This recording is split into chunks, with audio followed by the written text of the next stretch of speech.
আমাদের আজকের রেসিপি সরু চাটনি।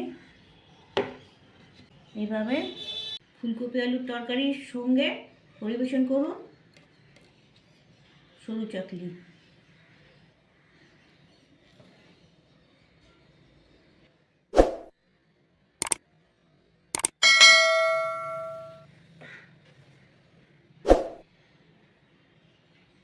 সরু চাকলি বানানোর জন্যে আমি এই কৌটোর মাপে 2 কৌটো চালের গুঁড়ি নিচ্ছি। 1 কৌটো, এই 2 কৌটো, এখানে 2 কৌটো চালের গুঁড়ি দেওয়া হয়েছে, আর 2 কৌটোর হাফ হচ্ছে 1 কৌটো বিউলির ডালের গুঁড়ো আমি দিচ্ছি। এতে পরিমাণ মতো নুন মিশিয়ে নিচ্ছি। এটা পুরো মিক্স করে নেবো আমি। এটা মেশানো হয়ে গেছে, আমি এবার এটা অল্প অল্প জল দিয়ে এটা গুলে নেব। আমি যেমন এটা গুঁড়ো দিয়েছি এটা, আর এটা কিন্তু এমনি চাল আর ডাল জলে ভিজিয়ে রেখে বেটে নিয়ে এটা করা যায়। 1 রাত্রি চাল আর ডালটা ভিজিয়ে রাখতে হবে, তারপরের দিন এটাকে মিক্সিতে বা শিলে বেটে নিয়ে এরকমভাবে করা যায়।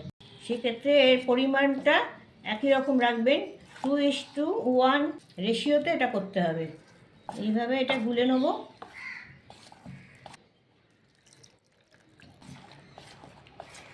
এইভাবে খুব ভালো করে গুলে নিতে হবে, এতে যেন কোনো রকম ডেলা না থাকে।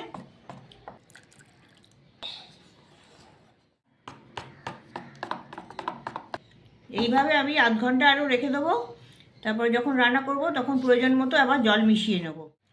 আধ ঘন্টা ভিজিয়ে রাখার পর চাল ডালের গুঁড়োটা খুব ভালোভাবে মিশে গেছে।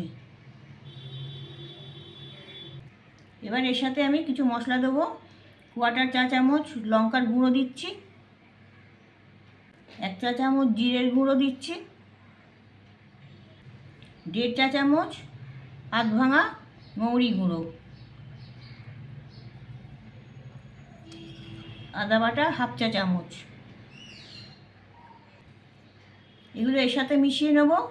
এর সাথে আমি কিছুটা জলও মিশিয়ে এটাকে আরেকটু পাতলা করে নেব। এটা এমনভাবে গুলতে হবে যে যাতে তাওয়াতে এটা দিলে এটা ছড়িয়ে যেতে পারে, এক জায়গায় জমা যেন না হয়। ব্যাটারটার থিকনেসটা এইরকম আসবে। এবার ওভেনে প্যান বসিয়েছি, প্যান বসিয়ে খুব সামান্য একটু তেল দিয়ে দিচ্ছি। তেলটা প্যানেতে আমি ঘুরিয়ে ঘুরিয়ে মাখিয়ে নেব।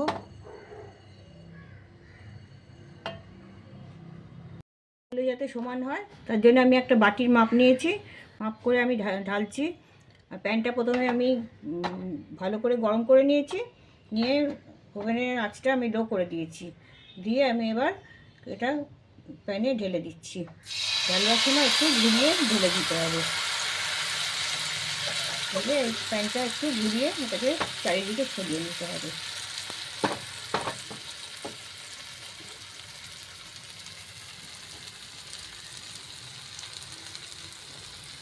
ওটা এখন হাত দেবেন না, সামান্য একটু তেল দিয়ে ওটাকে তেল মাখিয়ে দিতে হবে।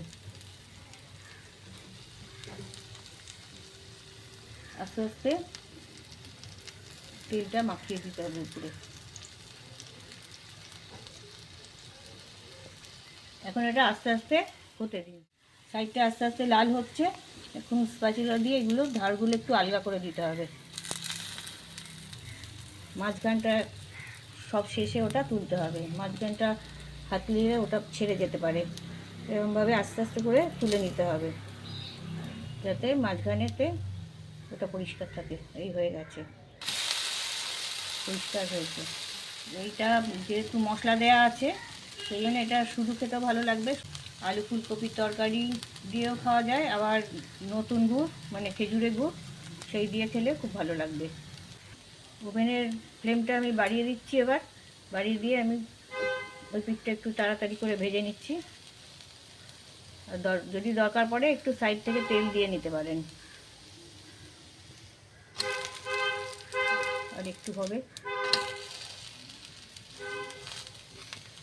এবার আমি এটা উল্টে দিচ্ছি। উল্টো দিকটা হয়ে গেছে। এটা আমি এবার পাট করে নিচ্ছি, পাট করে তুলে নেবেন।